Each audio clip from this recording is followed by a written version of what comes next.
Hello students, आज हम लोग पढ़ने जा रहे हैं chapter square and square roots. बहुत ही इम्पॉर्टेंट चैप्टर।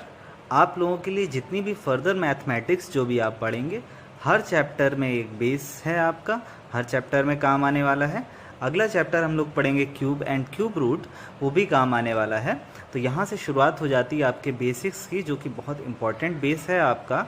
इसमें अगर आपने एक भी पॉइंट मिस कर दिया तो बहुत ही ज़्यादा प्रॉब्लम होने वाली है, लेकिन बहुत ही इजी चैप्टर है। तो आपको बिल्कुल भी बिना टेंशन लिए बहुत ही ईजिली कंसेप्ट को अपने क्लियर करना है और माइंड में स्टोर कराते जाना है, समझते हुए जाना है।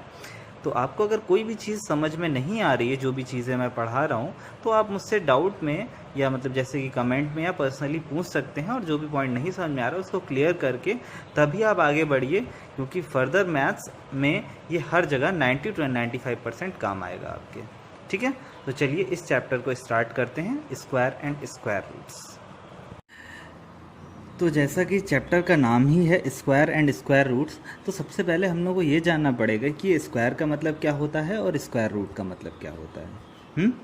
तो स्क्वायर से जो हम समझते हैं वो ये है कि किसी भी दो डिजिट्स को अगर हम मल्टीप्लाई कराते हैं तो उनको स्क्वायर बोलते हैं। फॉर एग्ज़ाम्पल, हम मल्टीप्लाई कराते हैं 2 इंटू 2 को, तो 2 का स्क्वायर क्या हुआ, स्क्वायर मतलब 2, तो 2 का स्क्वायर क्या हुआ, 4।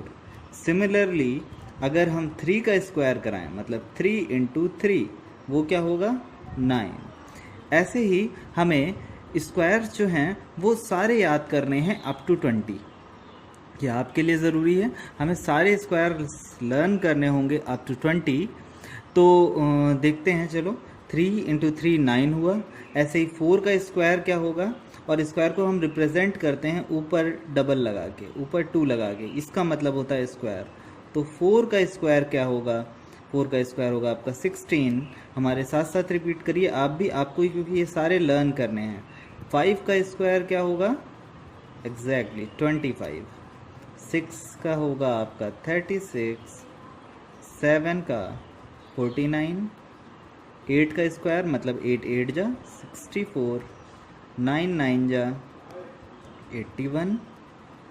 एंड 10 का आपका हुआ 100। ओके, यहाँ तक 10 के तो आपको लर्न होंगे, क्योंकि ये टेबल में आते हैं, आपको टेबल्स लर्न होंगी इसलिए आते होंगे। ठीक है, लेकिन इसके बाद अगर हम आएँ, इसके नीचे आएँ, तो आपको शायद न लर्न हो। जैसे अगर हम 11 के स्क्वायर की बात करें, तो 11 का स्क्वायर क्या होता है, तो यहाँ पे आपको 11 इंटू 11 करना पड़ेगा, और आपको 11 11 जा नहीं आता होगा, 11 की टेबल नहीं आती, 11 टाइम्स क्या होता है नहीं आता होगा आपको। तो ये आपको लर्न करने हैं। 11 इंटू 11 होता है 121।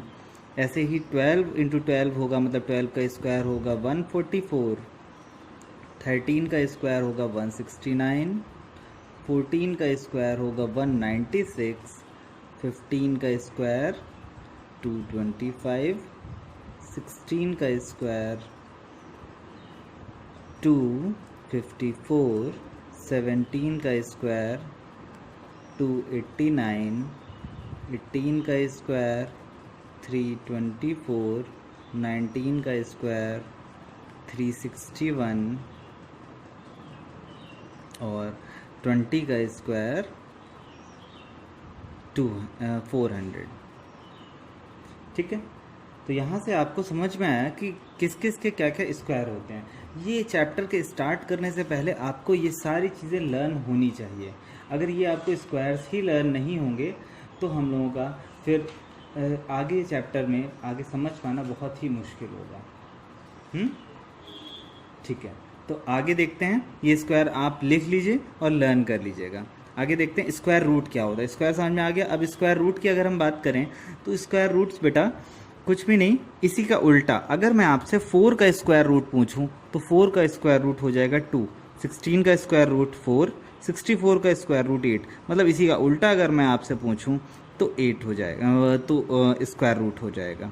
ठीक है, इसको अगर अदर वर्ड्स में हम समझने की कोशिश करें तो एक स्क्वायर रूट एक ऐसा नंबर जिसका सेम फैक्टर हो, वही उसका स्क्वायर रूट होता है।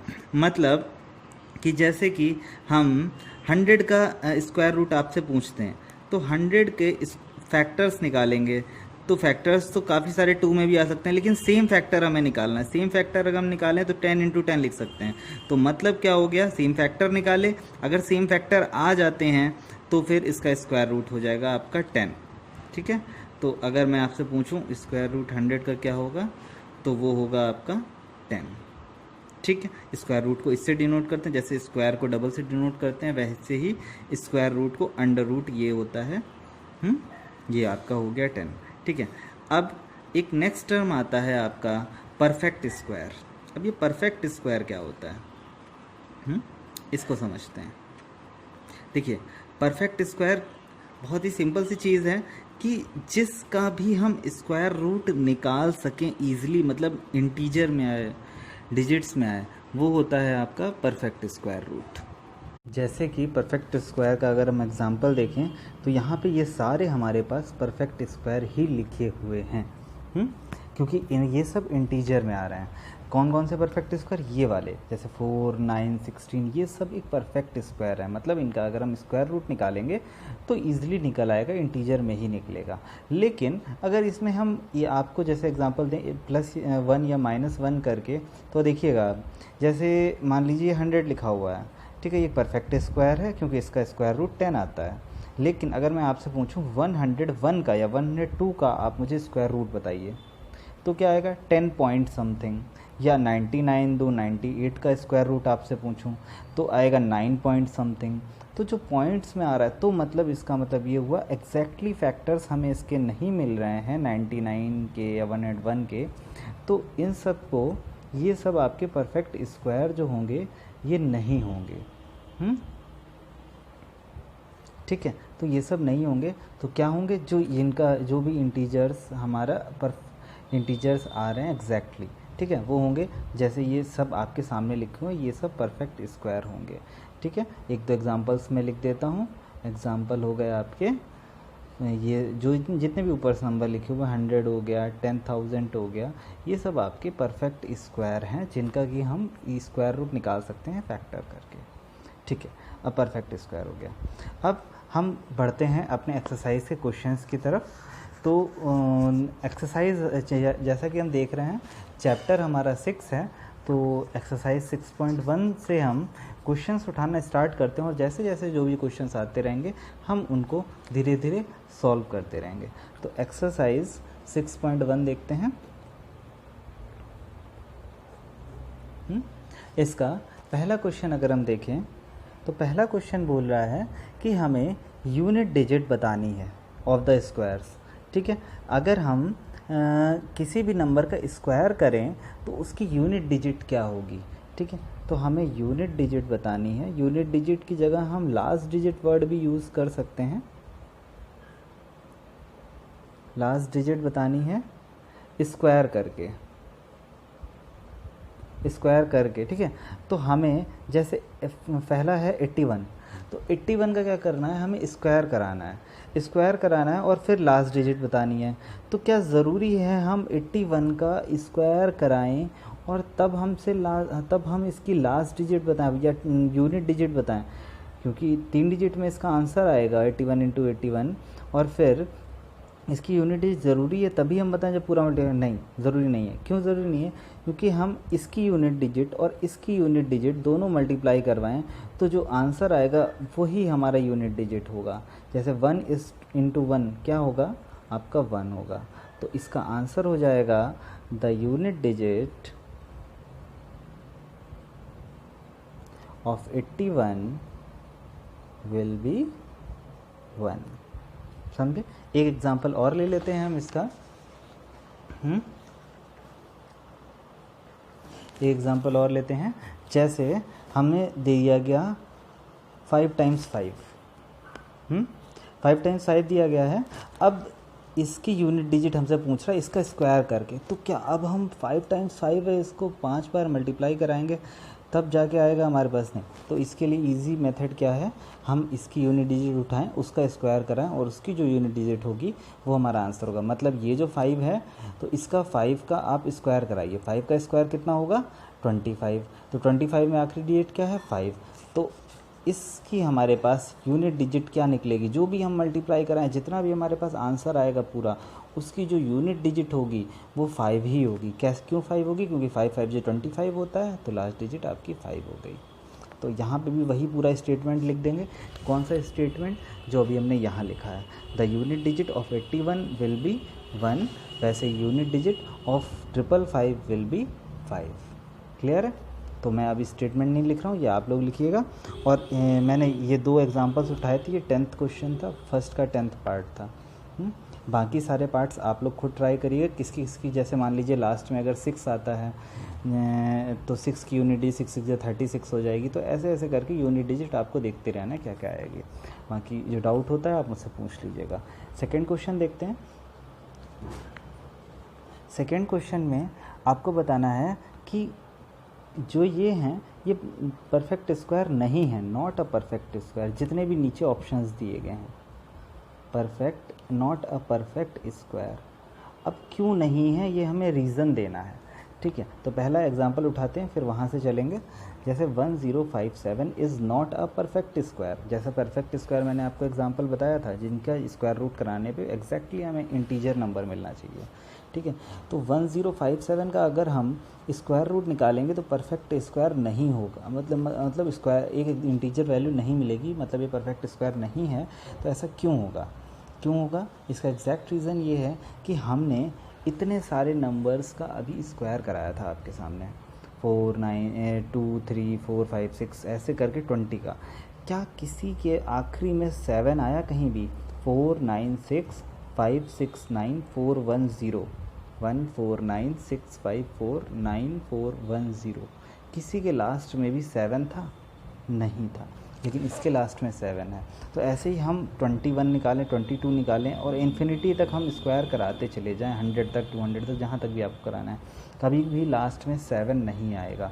लेकिन इसके क्वेश्चन में हमें लास्ट में 7 दिया हुआ, मतलब हम अगर इसका अंडर रूट निकालेंगे तो हमें एक एग्जैक्टली इंटीजर वैल्यू नहीं मिलेगी।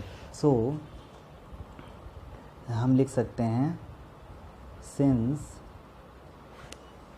यूनिट digit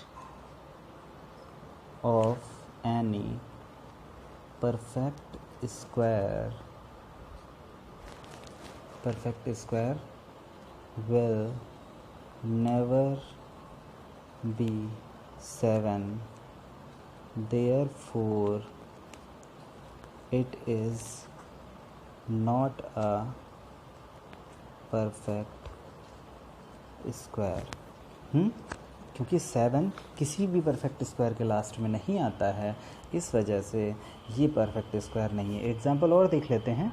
जैसे आपको दे दिया जाए 2 और 3 बार 2 और 3 बार ही 0 है। सॉरी, मैंने 4 टाइम्स लिख दिया। मैं दोबारा लिख देता हूँ क्वेश्चन को, 1 2 3। ठीक है, अब क्लियर है? तो ये है, मान लीजिए क्वेश्चन आपके सामने। और हाँ, फिर अब क्या करना है? अब आप कहोगे सर ये लास्ट में 0 आ रहा था हमारे सामने 20 के स्क्वायर में, तो मतलब अगर हम इसका भी स्क्वायर रूट निकालें तो हमारे पास ऐसा ही कुछ आ सकता है, क्योंकि ऐसे ही कुछ नंबर है हमारे पास। अगर हम स्क्वायर रूट निकालें तो ऐसा ही कुछ एक इंटीजर आ सकता है हमारे पास, तो ये एक परफेक्ट स्क्वायर हो सकता है। तो लेकिन एग्जैक्टली जो आंसर इसका होगा वो होगा कि ये भी परफेक्ट स्क्वायर नहीं है। और इसका रीज़न ये है क्योंकि यहाँ पे ऑड में ज़ीरोज़ आ रहे हैं। अगर इवन में ज़ीरोज़ आते तब हम मान सकते थे कि ये परफेक्ट स्क्वायर हो सकता है, बट ऑड में आ रहा है। देखिए एग्जांपल देखिए, यहाँ पे 2 बार 0 है और तो हमने जब इसका स्क्वायर रूट किया तो 1 बार 0 बचा और 4 का स्क्वायर रूट 2 हो गया। बट यहाँ पे क्या है, 3 बार है, तो आप इसके फैक्टर करेंगे तो कभी भी या तो 10 × 10 आना चाहिए, 100 × 100 आना चाहिए, मतलब या तो 2 होने चाहिए ज़ीरोज़, या 4 होने चाहिए, 6 होने चाहिए, 8 होने चाहिए। ऑड में कभी भी ज़ीरोज़ नहीं होंगे। तो ये भी हमारा एक रूल है। तो इससे हमें समझ में आता है कि सिंस आप लिखेंगे, चलिए मैं लिख के दिखा देता हूँ, since zeros in the last are in odd, so it will not be a perfect square. समझ गए आप लोग कि ज़ीरोज़ जो हैं वो ऑड में हैं, इस वजह से आपके पास आपका ये परफेक्ट स्क्वायर नहीं हो सकता। यहीं पे 4 टाइम्स अगर ज़ीरो होता तो हो सकता था ये हो जाए, ठीक है, लेकिन ऐसे क्लियरली हमें समझ में आ रहा है कि नहीं होगा। तो यहाँ पे हम एक चीज़ नोट करेंगे, क्या नोट करेंगे कि लास्ट में 7 था इसलिए हमने इसको परफेक्ट स्क्वायर नहीं बनाया। लास्ट में और क्या क्या होता है जिससे हम इसको परफेक्ट स्क्वायर नहीं बोलते, तो कौन कौन से ऐसे नंबर हैं जो लास्ट में हम देख के बता सकते हैं कि ये परफेक्ट स्क्वायर हो सकता है या नहीं हो सकता है। तो लास्ट में कौन कौन से नंबर्स आ रहे हैं ये ज़रा हम एक बार नोट कर लेते हैं। देखिए 4 आ रहा है लास्ट में हमारे पास, 4 आ रहा है, 9 आ रहा है, 6 आ रहा है, 5 आ रहा है, 6 ऑलरेडी हम लिख चुके हैं, 9 ऑलरेडी हम लिख चुके हैं, 4 ऑलरेडी हम लिख चुके हैं, 1 आ रहा है। 0 का मैंने आपको बता दिया, अगर इवन में है तभी हम इसको परफेक्ट स्क्वायर मानेंगे, अगर ऑड में आता है जैसे अभी आया था तो हम इसको परफेक्ट स्क्वायर नहीं मानेंगे। फिर 1 हो गया, ऑलरेडी हम लिख चुके हैं, 4, 9, 6, 5, मतलब बस इतने ही आ रहे हैं। तो ये अगर आते हैं नंबर्स हमारे पास तो वो परफेक्ट स्क्वायर हो सकता है, ठीक है, परफेक्ट स्क्वायर हो सकता है। लेकिन इसके अलावा कौन से नंबर बचते हैं, 2, 3, 7, बस 2, 3 और 7 और 8, 2, 3, 7, 8 अगर ये आते हैं तो वो परफेक्ट स्क्वायर नहीं होगा। हम देख के ही बता देते हैं, अगर ये यूनिट डिजिट में लास्ट डिजिट में अगर मुझे किसी भी नंबर के लास्ट डिजिट में वो मिल गया, ये नंबर्स मिल गए इतने, तो इससे हम समझ सकते हैं कि वो परफेक्ट स्क्वायर नहीं होगा। जैसे कि एक एग्जांपल मैंने आपको दिखाया, इसके लास्ट में 7 था तो हमने देख के बता दिया कि परफेक्ट स्क्वायर नहीं होगा। क्लियर है, ठीक है, आगे बढ़ते हैं अगले क्वेश्चन की तरफ। तो थर्ड क्वेश्चन जो है वो ये है कि किसका स्क्वायर जो होगा वो ऑड होगा, मतलब square of which number will be odd. किसका स्क्वायर ऑड होगा। तो एक एग्जांपल देखते हैं, 431। अब 431 को हम क्या, इसका अगर हम स्क्वायर कराएं मतलब 431 इंटू 431, तब जाके हमें पता चलेगा कि इसका स्क्वायर ऑड होगा या इवन होगा। नहीं, ये सिमिलर टू फर्स्ट क्वेश्चन है जैसा अभी हमने किया था, हम बस इसका यूनिट डिजिट मल्टीप्लाई करवाएंगे। 1 इंटू 1, 1 इंटू 1 क्या होगा, जितना भी आंसर आएगा लास्ट में 1 आएगा, और लास्ट में अगर 1 हमें दिख गया तो क्या हम समझेंगे कि ये ऑड है। समझ में आया। एक और एग्जांपल ऐसे ही हम देखते हैं, उसको आप लोग ट्राई करिएगा। चाहे तो अगर टाइम चाहिए हो तो वीडियो आप पॉज कर लीजिएगा, ठीक है। तो 2826, अगर हम 2826 का स्क्वायर कराएं मतलब 2826 इंटू 2826, क्या आप इसको पूरा मल्टीप्लाई करवाओगे तब बताओगे कि ये ऑड होगा या नहीं होगा। जो भी आंसर आएगा वो यहाँ पे पुट करके, नहीं तो ये ऑड होगा या इवन होगा इसको आपको ऐसे ही बताना होगा। मैं सॉरी गलत लिख रहा हूँ, तो आप चाहें तो वीडियो को पॉज कर लीजिए कैलकुलेशन के लिए। तो मैं बता रहा हूँ आपको सॉल्यूशन कि हम इसका यूनिट डिजिट मल्टीप्लाई करेंगे, मतलब 6 इधर भी 6 इधर भी, 6 6 हो जाएगा आपका 36, और 36 मतलब 6 आ गया लास्ट डिजिट, तो 6 आ गया लास्ट डिजिट, तो मतलब ये हमारा इवन है, ऑड नहीं है। तो यही हमसे क्वेश्चन पूछ रहा था, square of which number will be odd. तो आप लिखेंगे square of 431 will be odd, square of 2826 will not be odd, ठीक है। आप इस तरीके से, या विल बी इवन, आप इस तरीके से लिखेंगे, ठीक है। सारे पार्ट अपने आप से अटैम्प्ट कीजिएगा, मैंने 2 पार्ट आपको करके दिखा दीजिए। नेक्स्ट देखते हैं क्वेश्चन नंबर 4। क्वेश्चन नंबर 4 है, बहुत ही आसान है ये क्वेश्चन करने में आपको मज़ा भी आएगा अगर आप मन लगा के करते हैं, ठीक है, क्योंकि ये आपके लिए एक गेम की तरह भी है। गेम हम लोग जैसे खेलते हैं उसमें बड़ी इंटरेस्टिंग चीज़ें आती हैं, वैसे इसमें हर बार कोई फॉर्मूला नहीं है, कुछ लर्न नहीं करना है आपको, गेम की तरह है और कुछ ना कुछ सिखा के जाएगा। क्या है ये पैटर्न, 11 का स्क्वायर है, तो 11 का स्क्वायर होता है आपका 121, ये क्वेश्चन में गिवन है। 101 है आपका, ये अभी मैं क्वेश्चन नोट डाउन कर रहा हूँ। 1001 स्क्वायर, 1002 अब यहाँ से अब आंसर आपका शुरू होता है यहाँ से। इतना इसने क्वेश्चन में दिया है। देखिए मैं समझा देता हूँ आपको एक बार कि 11 का स्क्वायर जो हुआ वो 121 हुआ। फिर उसके बाद एक बार ज़ीरो बीच में आया, दोनों 1 के बीच में एक बार ज़ीरो आया, तो इधर 2 के दोनों तरफ एक एक बार ज़ीरो आ गया, देखा आपने, 2 के दोनों तरफ एक एक बार ज़ीरो आ गया। ऐसे ही 1 के बीच में कितने ज़ीरो आए, 2 ज़ीरोज़, ठीक है, 2 ज़ीरोज़ आए। और 2 के जो 1 to 1 था, 2 के दोनों तरफ कितने ज़ीरोज़ बढ़ गए, 2 ज़ीरो बढ़ गया। मतलब जितने इधर ज़ीरोज़ आएंगे 2 के दोनों तरफ हम उतने उतने ज़ीरो लगा देंगे। तो सिमिलरली अब आप ये वाला पार्ट अपने आप से कर सकते हैं, बहुत ईजी है ना, कुछ करना ही नहीं है, ना कोई फॉर्मूला है ना कुछ। तो 3 ज़ीरोज़ हैं, तो 2 के पहले 3 ज़ीरोज़ लगा दिए और 2 के बाद 3 ज़ीरोज़ लगा, और ये हमारा आंसर हो गया। ऐसे ही 1 के बीच में जितने भी ज़ीरो लगेंगे, एक शायद एक पार्ट और है, तो वो आप अपने आप से कर लीजिएगा। 2 के उधर इतने ज़ीरो, 2 के बाद में इतने ज़ीरो, आपके ऐसे पूरा सॉल्व कर सकते हैं। एक पैटर्न मैंने आपको दिखा दिया। अब एक पैटर्न 5th क्वेश्चन आपके लिए होमवर्क है, ठीक है। अब मैं आगे करूँगा 6 क्वेश्चन, ठीक है। 6 का पैटर्न थोड़ा सा डिफरेंट है, क्योंकि 5th का बिल्कुल सेम है जैसा मैंने 4th बताया, तो 5th आप अपने आप से करिएगा। 6 क्वेश्चन मैं बता रहा हूँ आपको, 1 स्क्वायर 2 स्क्वायर प्लस 2 स्क्वायर। ये मैं क्वेश्चन नोट डाउन कर रहा हूँ, पैटर्न अभी सिखाता हूँ आपको। तब तक जब तक मैं क्वेश्चन नोट डाउन कर रहा हूँ, आप क्वेश्चन को देख के समझिए क्या पैटर्न है इसका।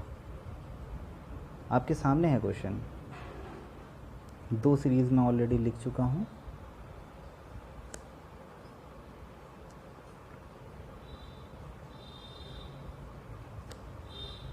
देखिए यहाँ से आ गया आपका क्वेश्चन, एक ब्लैंक मैंने लिख दिया। आप कोशिश करिए, पैटर्न अगर आपने ऊपर समझा है तो इस ब्लैंक को आप भर सकते हैं। और अगर आपको और टाइम चाहिए तो वीडियो को पॉज करिए और एक गेम की तरह इसको सोचिए और ब्लैंक को भरने की कोशिश करिए। अब आप चाहें तो, अगर आपको अभी और टाइम चाहिए तो वीडियो को पॉज कर लीजिए, बाकी मैं आपको सॉल्यूशन बता रहा हूँ, पैटर्न बता रहा हूँ, ठीक है। देखिए, आपको कुछ नहीं, आपको शुरू के वैसे तो तीनों डिजिट प्लस में हैं, ठीक है, लेकिन आपको क्या करना है, शुरू के 2 डिजिट को अलग देखना है और बाद के लास्ट डिजिट को अलग देखना है और इसको अलग देखना है। कैसे देखना है, देखिए, मैं अगर फर्स्ट 2 डिजिट की बात करूं और मल्टीप्लाई कराऊं फर्स्ट 2 डिजिट्स को, मतलब 1 इंटू 2, 1 इंटू 2 कितना होगा, वैसे तो 1 स्क्वायर और 2 स्क्वायर है, लेकिन अभी मैं स्क्वायर को इग्नोर कर रहा हूँ। 1 इंटू 2 कितना होगा, 2, 1 2 जा 2, तो यहाँ पे 2 लिखा है। ऐसे ही अगले में देखते हैं, 2 3 जा कितना होता है, 6, तो यहाँ पे देखिए 6 लिखा है, 3 4 जा 12 लिखा है, तो 4 5 जा 4 इंटू 5 कितना होता है। अब आपको आंसर पता है, आप fill in the blanks easily कर सकते हैं यहाँ पे। अब आगे वाले डिजिट पे मैं आता हूँ। आगे वाले डिजिट कैसे लिख रहे हैं, आगे वाले डिजिट जितना आपका आंसर आता है, जैसे 1 2 जा 2 आया था ना, उसमें +1 करके आगे लिख रहे हैं। 2 3 जा 6 आया, 6 + 1 7, 3 4 जा 12 आया, 12 + 1 13।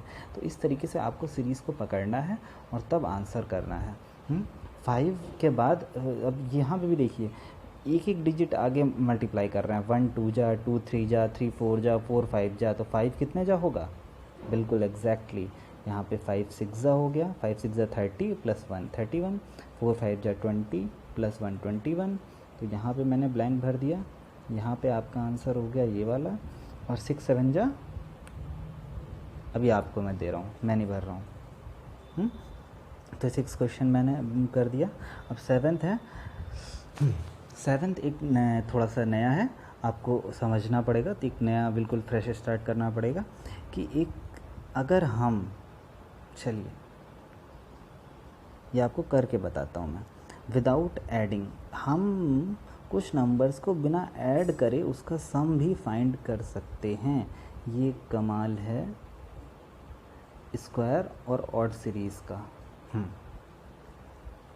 देखिए, विदाउट एडिंग फाइंड द सम, कौन से नंबर्स का सम, हम नंबर्स का सम बिना ऐड करे भी फाइंड कर सकते हैं। अच्छा जी, बिना ऐड करे कैसे फाइंड कर सकते हैं, बिना ऐड करे ऐसे फाइंड कर सकते हैं कि ये जो हमें सीरीज़ दी गई है ये ऑड नंबर्स की दी गई है। 1 के बाद 3, 3 के बाद 5, 5 के बाद 7 और 7 के बाद 9।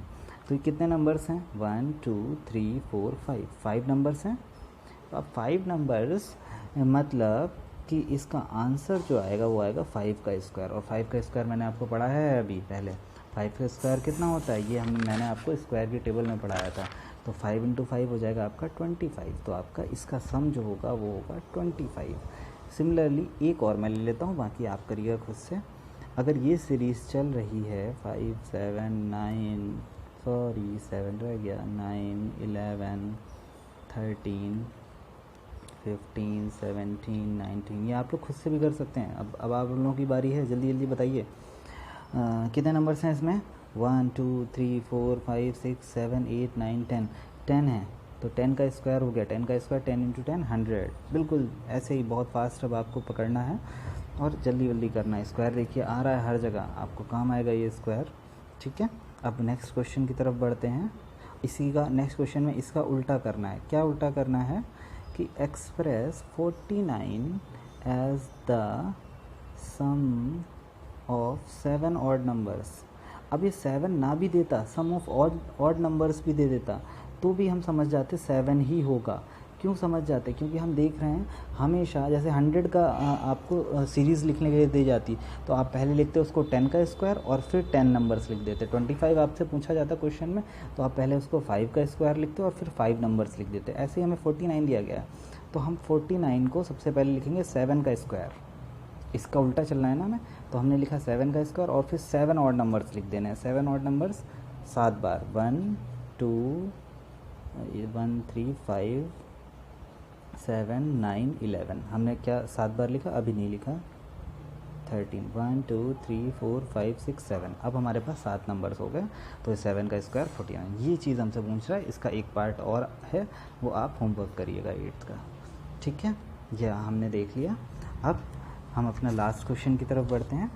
लास्ट क्वेश्चन है आपका कि हाउ मैनी नंबर्स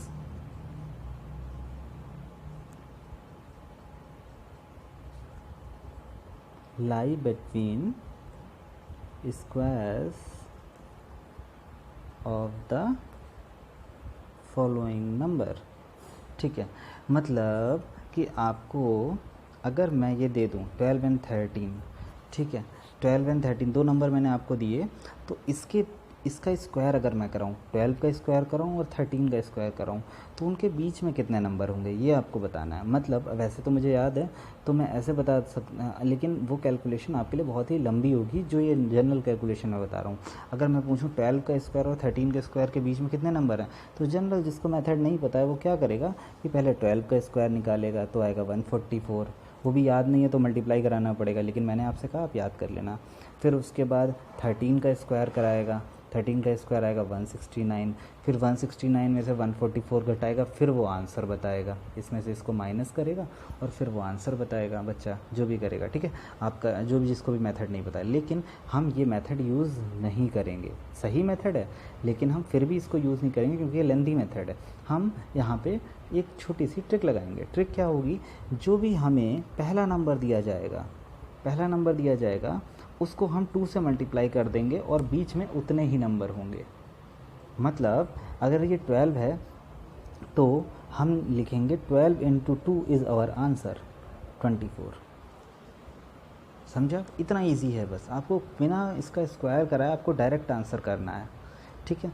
तो 12 का स्क्वायर हम कराएंगे और 13 का स्क्वायर कराएंगे, तो हमारे पास बीच में 24 आएंगे।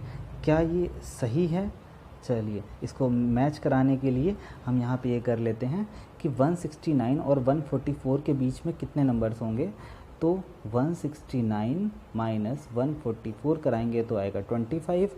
और चूँकि हमसे बीच में पूछ रहा था, अब आप कहोगे 24 आ रहा है, यहाँ पे 25 आ रहा है आपका सर, तो एक ज़्यादा क्यों आ रहा है, गलत आ रहा है क्या? नहीं, गलत नहीं आ रहा है, एग्जैक्टली एक -1 और करेंगे। ये बच्चों कंसेप्ट समझना है, बहुत ही इंपॉर्टेंट कंसेप्ट है यहाँ पे ये वाला। ये क्या कंसेप्ट है ये मैं आपको समझा रहा हूँ, ये आपके हमेशा काम आएगा, जनरल लाइफ में भी काम आता है। हमसे ये नहीं कहा है कि 169 में से 144 को माइनस करना है, हमसे ये बोला है 169 और 144 के बीच के नंबर बताना है। तो 144 के बाद के नंबर बताना है और 169 के पहले के नंबर बताना है। मतलब उसमें 169 जो है वो इंक्लूडेड नहीं है, तो आपने 169 में से 144 तो घटा दिया, तो मतलब 144 तो तक तो माइनस हो गया, लेकिन 169 तो बच गया ना। तो एक नंबर आपने इसको क्यों काउंट कर लिया? हमें इसके बीच के नंबर बताने थे, बीच के, ना कि ये काउंट करना है और ना कि ये काउंट करना है। चलिए आपने ये तो हटा दिया, लेकिन ये अभी भी बाकी रह गया, तो हम एक -1 और करेंगे क्योंकि आपने 169 को नहीं छोड़ा था, तो आपका वापस 24 आ गया। तो मैंने आपको क्रॉस वेरीफाई भी करा दिया कि आप जनरल मेथड से करेंगे तो भी आपका आंसर वही आने वाला है, और ये ट्रिक लगाएंगे कि पहले वाले नंबर को 2 से मल्टीप्लाई करा देंगे तब भी आपका आंसर वही आएगा।